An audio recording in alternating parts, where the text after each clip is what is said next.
नमस्कार, मैं हूं अतुल चौरसिया। आपका खर्चा आपकी चर्चा हफ्ता दर हफ्ता एक बार फिर से लेकर आए हैं हम हिंदी पॉडकास्ट न्यूज़ लॉन्ड्री का एनएल चर्चा। इस हफ्ते चर्चा में जिन विषयों की बात होगी उनकी जानकारी आपको शार्दुल देंगे, लेकिन उससे पहले दो चार बातें मैं आप लोगों से करना चाहता हूं।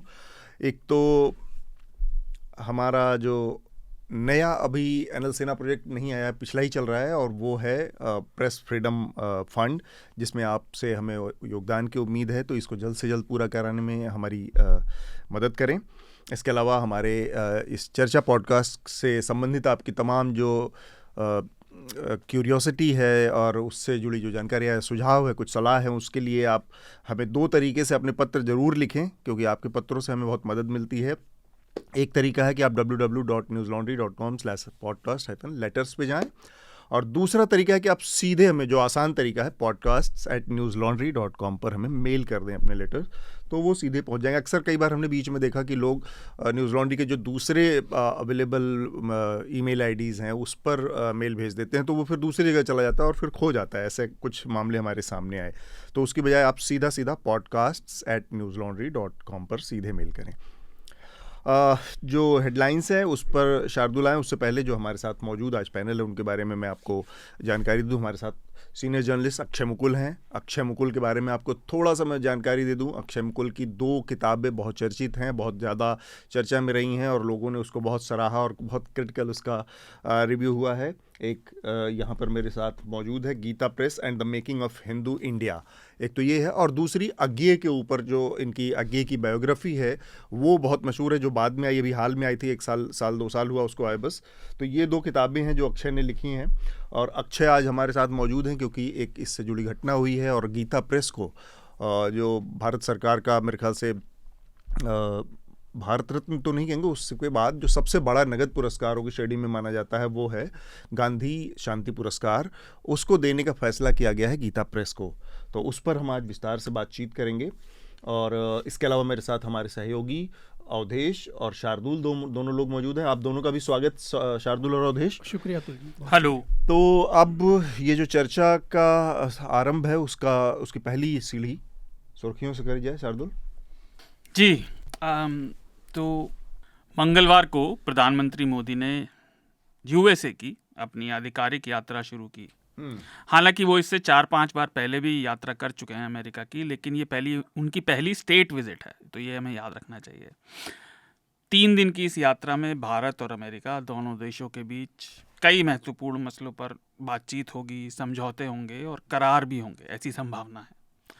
और कुछ तो हो भी गए हैं, हाँ, समझौते कुछ बातचीत हो भी रिकॉर्ड कर रहे हैं तब हो भी गई हैं। हाँ, और इसमें जो खास मुद्दे हैं बातचीत के वो है सेमीकंडक्टर सप्लाई चेन बनाना, पर्यावरण रक्षा के लिए भविष्य की नीति क्या होगी, और तकनीक का साझा करना भी एक बड़ा पॉइंट है।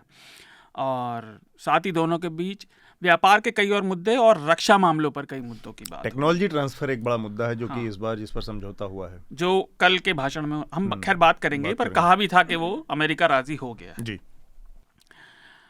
इस हफ्ते की शुरुआत में गीता प्रेस गोरखपुर प्रकाशन जो है उसको साल 2021 का गांधी शांति पुरस्कार दिए जाने की घोषणा हुई। इस पर कांग्रेस के नेता जयराम रमेश ने काफ़ी नाराज़गी भी जताई, और उन्होंने इस पुरस्कार को गीता प्रेस को दिए जाने की तुलना ऐसे की कि यह पुरस्कार नाथूराम गोडसे और सावरकर को दिया जा रहा है। तो इस मामले पर काफ़ी राजनीतिक बयानबाजी भी हुई, और आज हम उस पर बात करेंगे भी। कहीं ऐसा संभव हो कि मान लीजिए अगले साल सावरकर को भारत में दे दिया जाए तो जी कुछ भी हो सकता है, एकदम दे सकते हैं, एकदम दे सकते हैं। उसकी तो संभावना है, हाँ, बन भी रही है, और उसमें सिर्फ बीजेपी ही नहीं, उसमें बाकी पार्टियां भी यहाँ मिलाएंगी। शिवसेना, एनसीपी चुप हो जाएगी, कांग्रेस का एक हिस्सा जो है महाराष्ट्र में वो चुप हो जाएगा, तो वो तो हो सकता है। तो आज हम इस मुद्दे पर विस्तार से चर्चा करेंगे ही। अब बीते हफ्ते 15 जून की सुबह से या 14 की रात, अगर आप कहें देर शाम से शुरू होकर 20 जून तक उत्तर प्रदेश के बलिया जिले में बड़ी संख्या में लोग पहले बेहोश हुए, और फिर तकरीब 80 लोगों की मौत भी हो गई। इसके पीछे गर्मी की लहर, लू बताया जा रहा है, लेकिन लू कहीं ज़्यादा तीव्र हो गई, जो जलवायु परिवर्तन के जो असर होते हैं उसकी वजह से। क्लाइमेट चेंज एक बार फिर से रोल निभा रहा है। और फिर उसके बाद बिहार के भोजपुर जिले में भी अस्पताल से वहाँ के जो सरकारी अस्पताल है, वहाँ करीब 50 लोग लू लगने से मरे हैं। ये 20 तारीख की बात है। ये खबर है, देवरिया से भी मौतों की खबर तो कई जगहों से खबर आ रही है, पर ये 2 जिले कहीं ज्यादा प्रभावित रहे। और चर्चा में तो खैर मैं ये कहना चाहूँगा, हम लगातार इस पर चेतावनी भी देते रहे, बात भी करते रहे, लेकिन ये बहुत चिंता का विषय है। और इसमें इतना ही टिप्पणी मैं ये जोड़ रहा हूँ कि हमें युद्ध स्तर पे जलवायु परिवर्तन पे ध्यान देना ज़रूरी है, बाकी चीज़ों को छोड़कर। कल अगर आप लोगों ने प्रधानमंत्री जी का जो एक सवाल वाले प्रेस कॉन्फ्रेंस देखा हो, तो उसमें उन्होंने बहुत विस्तार से एक सवाल में क्लाइमेट चेंज के ऊपर बात रखी है अपनी, और उन्होंने साफ साफ कहा कि हमारी नसों में, हमारी रगों में, हमारी खून में है पर्यावरण। नहीं, पर्यावरण तो सभी के खून में है, वो फिर फोटोसिंथेसिस से ही तो ऑक्सीजन बनती है। पर खैर मैं हमेशा कहता हूँ ना, विज्ञान बुलशिट को बाहर निकालता है, पर खैर शिट को भी बाहर निकालता है। वो भी है। तो एक और मुद्दा जिस पर अगर समय रहा तो आज हम चर्चा करेंगे। आदि पुरुष फिल्म विवादों से नहीं उबर पा रही। इस हफ्ते घनघोर प्रतिरोध के बाद फिल्म निर्माताओं ने एक विवादित डायलॉग को बदलने का काम भी किया। जलेगी तेरे बाप को जलेगी तेरी लंका कर दिया, लेकिन फिर भी आमदनी धड़ से धड़ाम होना उसका जारी है। तो ये मुद्दा भी इस वाले मामले पर एक लाइन बहुत सटीक बैठती है, जो ओम राउत और प्रभास ने मिल बनाई, कि आमदनी अठन्नी और खर्चा रुपया हो गया। हाँ, चर्चा तो हम करेंगे, पर मैं इतना कहूंगा कि मुझे बड़ी खुशी होगी अगर उनका पैसा रिकवर ना हो पाए तो। इसलिए नहीं कि इतना सैडिस्ट आदमी बहुत कम मिलेगा कि उसका नुकसान हो जाए तो मुझे खुशी होगी। अब अपने आप से क्या मुंह छुपाना। हमने पिछले हफ्ते और उससे पहले भी चर्चा में रहा था कोविन ऐप से डेटा लीक होने का मामला। तो इसमें पुलिस ने बिहार के एक युवक को गिरफ्तार किया है, और दिल्ली पुलिस का कहना है कि यह बीटेक करा हुआ व्यक्ति बेरोजगार था, 22 साल उसकी उम्र बताई जा रही है। और इस मामले में उसने अपने 17 वर्षीय नाबालिग भाई की मदद भी ली थी, और ये काम उन्होंने अपने माताजी की आईडी और पहचान का इस्तेमाल करके किया था, जो अभी तक पता चला है, जो ऑक्सिलरी नर्स मिडवाइफ का काम करती हैं पटना में। इस मामले की ये पहली गिरफ्तारी है और जांच अभी जारी है। तो चूंकि लड़का बेरोजगार था, तो एक मानवाधिकार के तहत उसके रोजगार के जरिए खोजना उसके मानवाधिकारों में आता है। No comment. इस हफ्ते सुप्रीम कोर्ट से एक महत्वपूर्ण फैसला आया। इस हफ्ते मंगलवार को उच्चतम न्यायालय ने बंगाल सरकार की कोलकाता उच्च न्यायालय के खिलाफ जो निर्णय उन्होंने दिया था, दायर की गई अर्जी को खारिज कर दिया। हाँ, कोलकाता हाई कोर्ट ने अपने निर्णय में बंगाल के पंचायत चुनाव में केंद्रीय सुरक्षा बलों की नियुक्ति पर का हुक्म दिया था, और बंगाल सरकार ने उस पर आपत्ति जताई थी। सुप्रीम कोर्ट ने यह भी कहा कि चुनावों के बाद होने वाली हिंसा ठीक नहीं है और वह नहीं होनी चाहिए। इसके बाद कोलकाता हाई कोर्ट ने 82,000 से ज़्यादा सेंट्रल पुलिस फोर्स को राज्य के चुनाव आयोग को तैनात करने के लिए कहा है। WHO ने भारत और इंडोनेशिया के करीब 20 कफ सिरप को सॉर्ट ऑफ टॉक्सिक कह के, यानी विषैला कह के ब्लैकलिस्ट कर दिया है, और उन्होंने ये भी कहा कि विस्तृत जांच और पड़ताल खत्म होने तक ये वस्तुस्थिति बनी रहेगी। इसमें इंडोनेशिया के करीब 13 कफ सिरप हैं और भारत के 7। और जिन श्रोताओं को याद ना हो या जानकारी ना हो, तो अक्टूबर और दिसंबर में गाम्बिया और उज्बेकिस्तान ये 2 खास जगह थे जहाँ 300 के करीब मौतें हुई थी कफ सिरप की वजह से। भारतीय कफ सिरप ब्रांड था उसमें इन्वॉल्व। भारतीय कफ सिरप की वजह से गाम्बिया में अक्टूबर में हुआ था और उज्बेकिस्तान में दिसंबर में। हमने जिक्र भी किया था, हमने उस पर पूरा एक डिटेल चर्चा की है, लोग देख सकते हैं।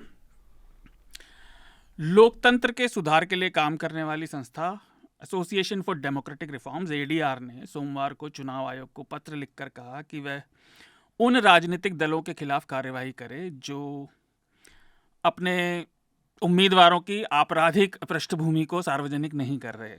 इस मामले में सुप्रीम कोर्ट ने सितंबर 2018 में दिया ही था निर्णय कि जो भी राजनीतिक दल अपने उम्मीदवार खड़े करता है, उनकी पूरी कानूनी पृष्ठभूमि, चाहे वो आपराधिक हो या कैसी भी, उसका ब्यौरा सार्वजनिक करना ज़रूरी है। और राजनीतिक दल कुछ ऐसा नहीं कर रहे हैं। वो कौन से राजनीतिक दल थे ये ADR ने नहीं बताया, मुझे नहीं मिला किसी रिपोर्ट या उनके लेटर में नाम। लेकिन ये बात ठीक नहीं है। कम से कम इतना तो कर दो, आप तो टिकट तो दे ही रहे हो, बता तो दो कौन से हैं। आखिरी सुर्खी आज की, आजकल समान नागरिक संहिता, यूनिफॉर्म सिविल कोड फिर चर्चा में आ गया है। सरकार की ओर से लॉ कमीशन ने इस पर सार्वजनिक रूप से रायशुमारी भी शुरू की है। पिछले हफ्ते से उन्होंने पब्लिक से अपने सजेशंस देने को कहा है। इस मुद्दे पर सोमवार को जमात उलेमाए हिंद के अध्यक्ष अरशद मदनी ने कहा कि समान नागरिक संहिता जनतंत्र के खिलाफ होगी, और उन्होंने लेकिन यह भी स्पष्ट किया कि वो इसके खिलाफ सड़क पर नहीं उतरेंगे। उनके पास जो भी कानूनी रास्ते हैं वो बस उन्हीं को अपनाएंगे। ठीक बात। एक खबर मैं इसमें बस जोड़ देना चाह रहा हूँ कि आज जब हम ये चर्चा आज शुक्रवार 23 जून को रिकॉर्ड कर रहे हैं 11 बजे के आसपास, तो अब से थोड़ी देर बाद पटना में एक बहुत बड़ा राजनीतिक घटनाक्रम आकार लेने वाला है। वहाँ पर 24 से ज़्यादा विपक्षी दलों का पहला एक साझा रैली होने जा रही है, और ये माना जा रहा है कि 2024 से पहले विपक्षी एकता की एक कोई रूपरेखा वहाँ पर बनेगी, जिसमें बड़े सारे नेता शामिल हो रहे हैं, जिनमें अगर मैं नाम गिनाऊँ, राहुल गांधी, मल्लिकार्जुन खड़गे, शरद पवार, नीतीश कुमार और अखिलेश यादव, स्टालिन, ममता बनर्जी, मतलब तमाम विपक्ष के जिन बड़े चेहरों को आप उम्मीद कर सकते हैं, उसमें बीआरएस के नेता चंद्रशेखर राव नहीं हैं, उन्होंने आने से शायद मना किया। इसके अलावा जगन मोहन भी नहीं है, नवीन पटनायक भी नहीं है और मायावती नहीं है। तो ये कुछ चेहरे हैं जो कि उससे दूर भी हैं, लेकिन और बड़ी संख्या में इकट्ठा हो रहे हैं। तो ये क्या होगा, कैसे आकार लेगा, इस पर हम आगे किसी अगली बार हो सका तो चर्चा में शामिल करेंगे, अगर कोई महत्वपूर्ण घटनाक्रम होता है। आज की चर्चा को हम यहाँ पर शुरू करें।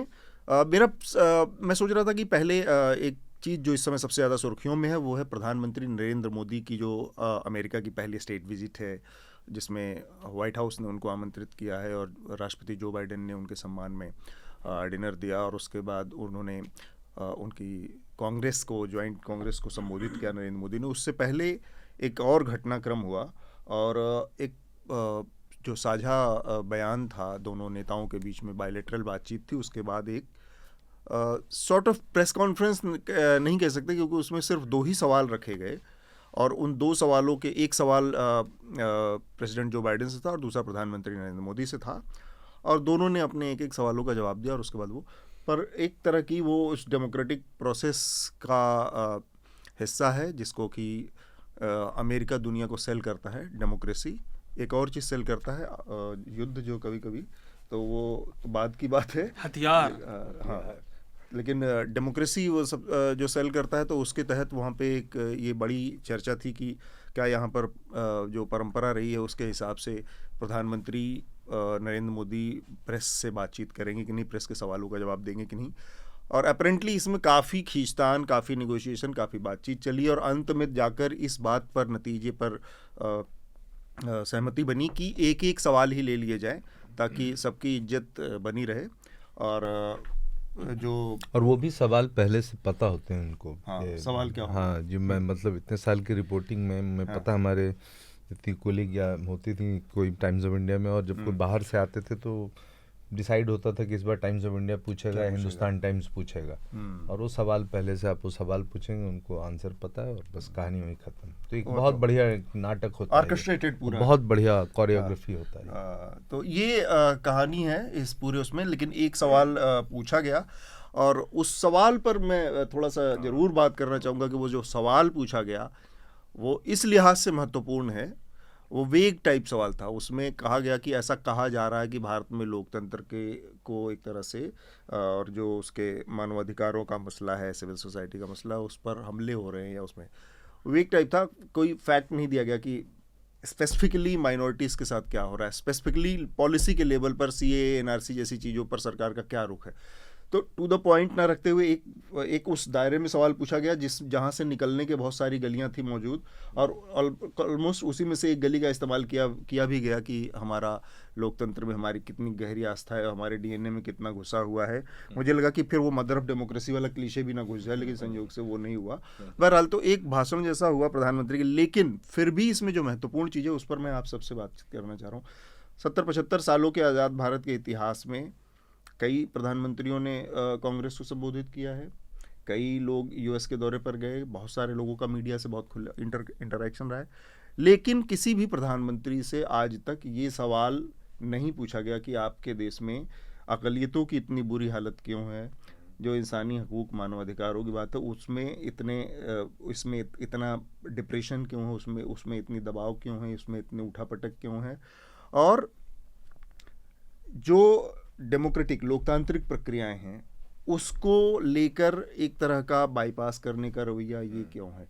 ये सवाल किसी भी भारतीय प्रधानमंत्री से आज तक नहीं पूछा गया, जो कि प्रधानमंत्री नरेंद्र मोदी से पूछा गया। तो बहुत सारी चीज़ें पहली बार हो रही हैं नरेंद्र मोदी के आने के बाद 9 साल में, ये भी पहली बार हुई। उस पर मैं जानना चाह रहा हूँ कि ये किसी के लिए बहुत अच्छी बात है, बहुत चिंता की बात है, या इसमें ठीक है एक बहुत सारी चीज़ें हैं और उसमें एक चीज़ ये भी कर ली गई। अक्षय, सबसे पहले आप ही से। देखिए, पहली बार जैसे आप कह रहे हैं, पहली बार हुआ इस तरह के सवाल पूछेगा, और ये पहली बार ये भी हुआ है कि कम से कम मेरे हिसाब से, मैंने गिना नहीं है, करीब 10 के सीनेटर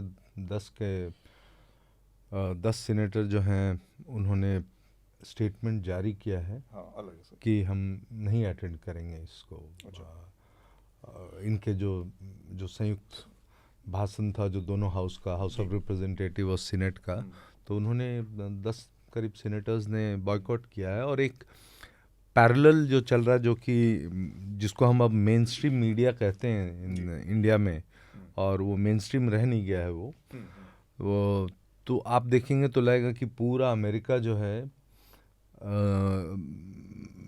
इंतज़ार कर रहा था इसी मोदी जी के जाने का, और वहाँ पे और कुछ नहीं हो रहा है, पूरी दुनिया रुकी हुई है और सिर्फ पूरा अमेरिका मोदी जी के, जबकि वहाँ के अखबारों को उठा के देख लें या न्यूज़ चैनल्स को उठा के देख लें तो कुछ नहीं है।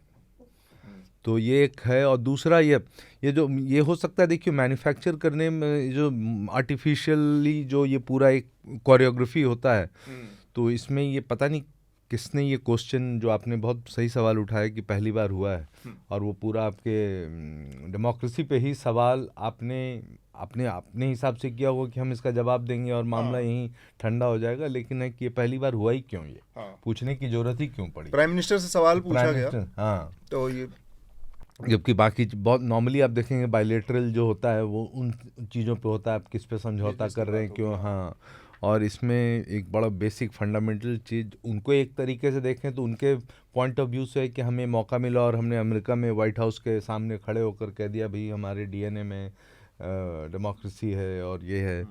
लेकिन है फिर भी आप सही कह रहे हैं कि ये बहुत अहम मुद्दा उठाया गया है। अचानक से मेघनाथ का एक वो लाइन याद आ गई कि हमारी डेमोक्रेसी में नमक है।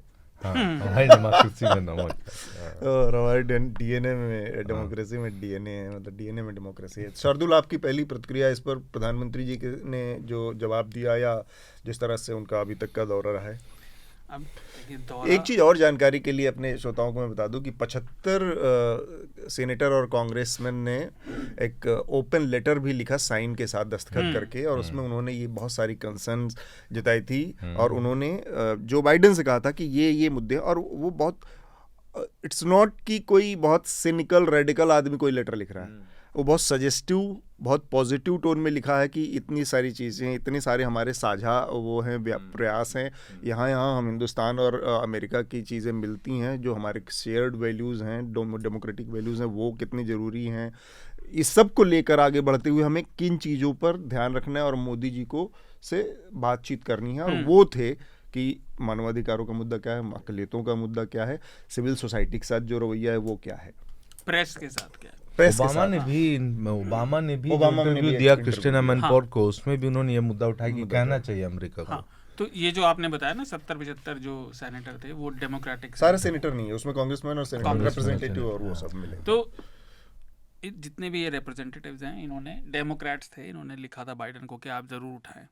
बर्नी सैंडर्स ने स्पेसिफिक स्टेटमेंट दिया कि प्रेस के साथ जो हो रहा है और हिंदू नेशनलिज्म का बढ़ावा हो रहा है। जिन्होंने बॉयकॉट किया वो अधिकतर प्रोग्रेसिव पैक कहा जाता है, एओसी उसमें सबसे मशहूर चेहरा है।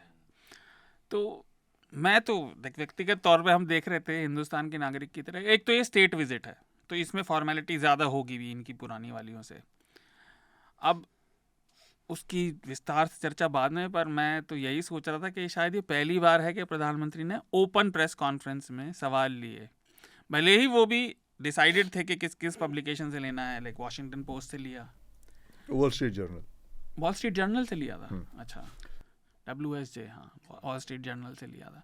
तो वॉल स्ट्रीट जर्नल तो फिर वो थोड़ा सा वो राइट विंग है, और दूसरा शायद भारत का था पीसीआई का। पर उन्होंने उस सवाल का, जिसका आपने जिक्र पहले भी किया, जवाब दिया नहीं। अब इसमें क्या कहा जा सकता है? ये अधिकतर बात हिंदुस्तान के हित की है, लाइक उसमें चाइना काफ़ी सेंटर रहेगा। प्रधानमंत्री गए हैं, प्रधानमंत्री बड़े खुश भी थे, वो खुश होते भी हैं, लेकिन भारत में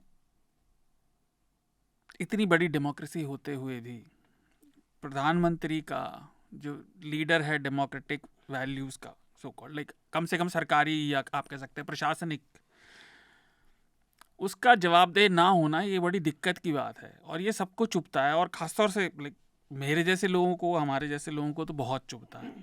लेकिन मैं ये देख रहा हूँ कि मुझे लगा था कि शायद, क्योंकि वाइट हाउस की प्रेस कॉन्फ्रेंस में चाहे वो अप्रिय सवाल हों, आमतौर पे पूछे जाते हैं, इसीलिए शायद हम सब वेट भी कर रहे थे। लेकिन वो पहले तो लेट हो गई प्रेस कॉन्फ्रेंस काफ़ी, और फिर उसमें एक एक सवाल ये हुआ कि नहीं, मोदी जी को तो कॉन्फ्रेंस को एड्रेस करने जाना है।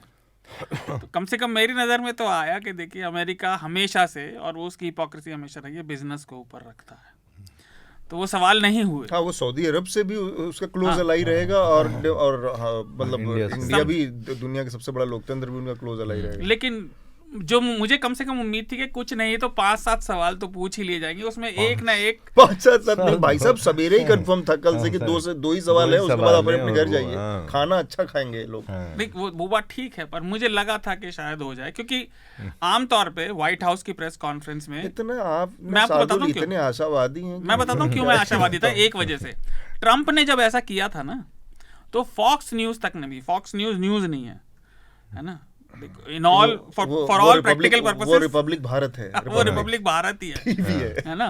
लेकिन तब भी फॉक्स न्यूज तक ने इस चीज पर आपत्ति जताई थी, और उन्हें वापस लेना पड़ा था उस वॉशिंगटन पोस्ट के। कोविड के टाइम पे ट्रंप ने ऐसा किया था, तो मुझे लगा था शायद सवाल कोई एक आध पूछ लिया जाए जो मोदी जी को अच्छा ना लगे, और उनके चेहरे पे दिख भी रहा था सब तय होते हुए। इसी वाले लोकतंत्र वाले सवाल पे जब जो बिडेन बोल रहे थे, तो वो दिख रहा था कि कुछ असहज जैसे ये सवाल, उन्हें सवाल लेने की आदत नहीं है। और मेरी चूली है कि सवाल पूछे बिना कोई काम करना नहीं है, चाहे वो आपके परम पूज्य पिताजी भी कह दे कि भाई कहे पे किसी के नहीं चलना, आप बताओ क्यों करना है। तो इसलिए और क्या कहा जा सकता है, और कुछ नहीं कहा। अवधेश, ये आपने देखा कल जब रात में 12 बजे तक ये चलता रहा भाषण, बड़ा मुझे लग रहा है कि ऑलमोस्ट पूरे हिंदुस्तान में जो लोग भी थोड़ा सा सचेत और इस तरह के लोग हैं, उन सबको ये क्यूरियोसिटी थी कल की क्या बोलेंगे, क्योंकि पहली बार सवाल पूछा जाना था। हाँ, तो मैं इस पूरी विजिट को ऐसे देखता हूँ कि जब प्रेस कॉन्फ्रेंस की बात हुई तो ऐसा लगा था हमें भी कि मतलब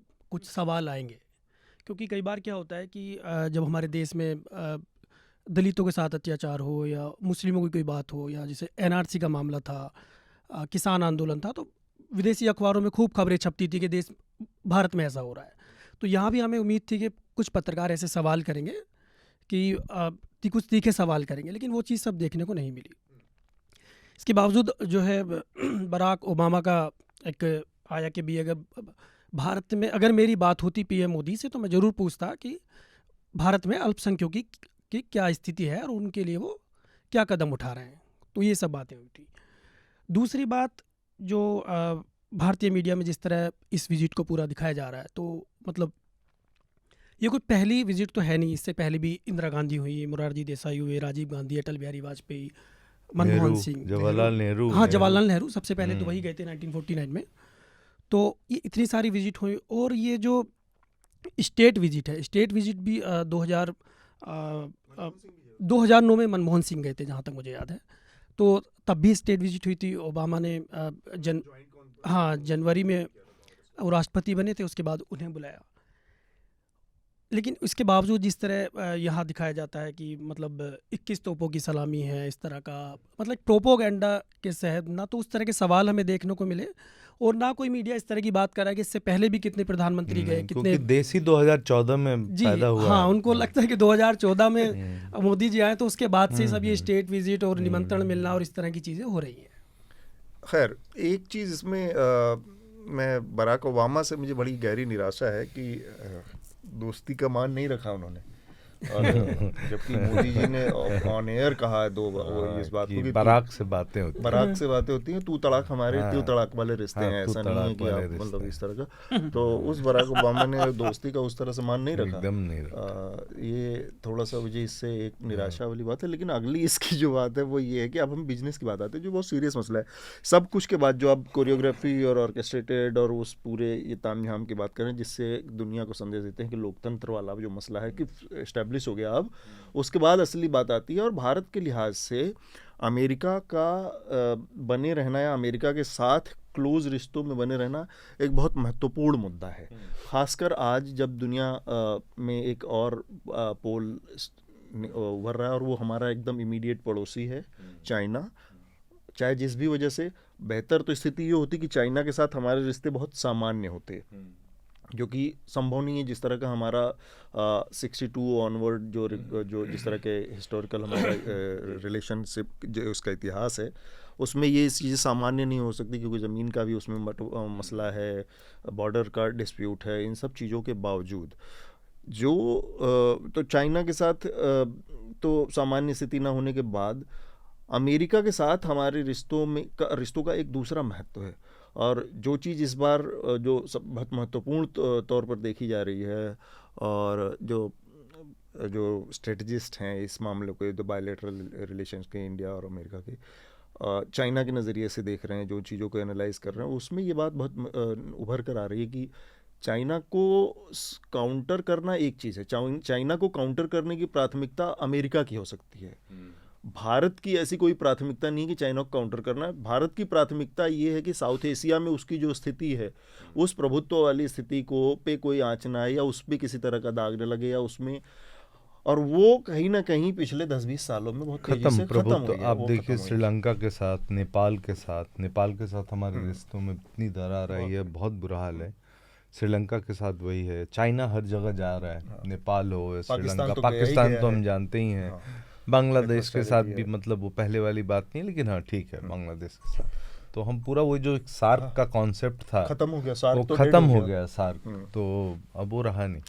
तो उस नज़रिए से इसमें जो बात निकल के आ रही है वो है टेक्नोलॉजी ट्रांसफ़र वाला मसला।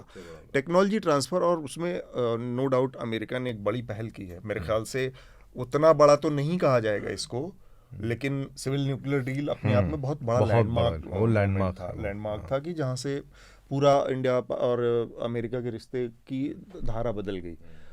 उसके बाद स्टेप बाय स्टेप जो क्लोज होने का वो है, उसमें एक ये है कि जेट फाइटर टेक्नोलॉजी, जो टेक्नोलॉजी ट्रांसफर, वो जो इंजन दे रहे हैं, इंजन, क्योंकि एचएएल लंबे समय से ये कोशिश कर रहा है, लेकिन एचएएल फाइटर जेट बनाने में उस तरह से उसको कामयाबी अब तक नहीं मिल पाई है। तेजस के बारे में कहा जाता है, लेकिन तेजस भी एक उसकी अपनी लिमिटेशन है। कोई ऐसा बहुत बड़ा कोई वो मतलब वर्ल्ड लेवल का बहुत रिफाइंड प्रोडक्ट नहीं कहा गया जिसको भारत दुनिया को दिखा सके या बेच सके। अब वो जेट फाइटर टेक्नोलॉजी देने की बात है, जिसमें टेक्नोलॉजी ट्रांसफर होगा। ये बहुत महत्वपूर्ण है और भारत को वो चाहिए, चाहे अपने वो साउथ एशिया में चाइना के क्वेश्चंस के नज़रिए से देख लें, या उसका अपना जो एम्बिशन है फ्यूचर का उसके नज़रिए से देखें। तो इस लिहाज से इस तरह के दौरे या इस दौरे का एक महत्व है। और नरेंद्र मोदी इन तमाम चीज़ों के बाद अपने तमाम जो लोकतांत्रिक मोर्चे पर जो सफलताएं हैं, लेकिन बिजनेस के मोर्चे पर वो भारत के हितों को वहाँ तक ले जा पाने में कामयाब है।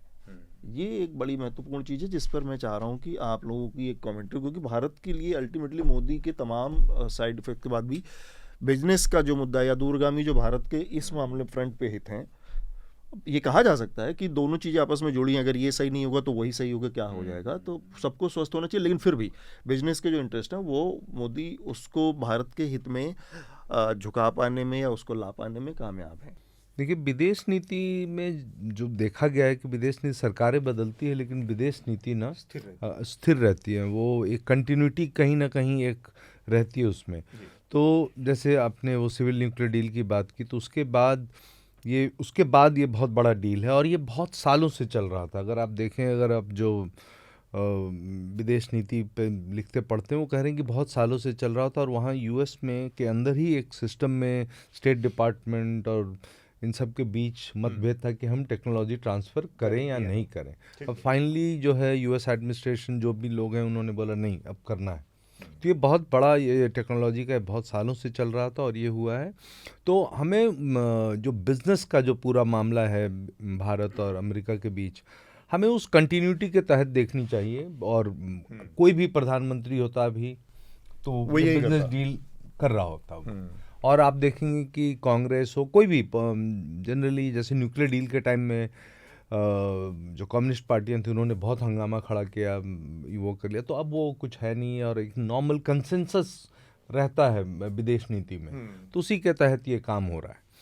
और अमेरिका भी क्योंकि इतना बड़ा बिजनेस है तो इतने लोगों के कहने के बावजूद अमेरिका भी अपनी दूसरी तरफ जो ह्यूमन राइट्स का मुद्दा हो या मीडिया पे जिस तरह के अटैक हों या माइनॉरिटीज़ के साथ जो हो रहा है, तो अमेरिका ने भी बाइडेन की जो एडमिनिस्ट्रेशन उन्होंने कुछ किया नहीं, कुछ बोला भी। एग्जैक्टली मेरा यही सवाल अगला शार्दुल और अवधेश आप लोगों से है कि हर चीज़ के बाद बिजनेस वो मुद्दा है जहाँ पर अगर अमेरिका उन हितों को मद्देनज़र रखते हुए बहुत सारी चीज़ों से आंख मूंद लेता है। तो ये जो हमारे देश का एक वो सेकुलर लिबरल तबका है ना, बहुत ज़्यादा अमेरिका पे अपने सारे दांव लगा के एकदम और सीना चौड़ा करके घूमने लगता है।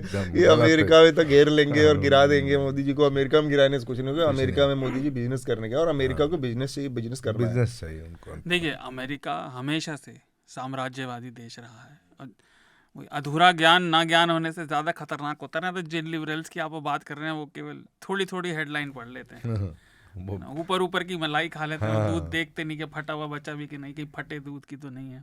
पर खैर, तो पहली बात तो ये कि इसकी थोड़ी सी पृष्ठभूमि है, मैं बताना चाहूँगा। पिछले 10-20 वर्षों में सिर्फ हमारी आसपास की नहीं ना, जियोपॉलिटिकल नहीं, दुनिया भर की काफ़ी पॉलिटिकल और जो ताकत की इक्वेशन है वो बदली है। रशिया काफ़ी तेज़ी से नीचे गया है।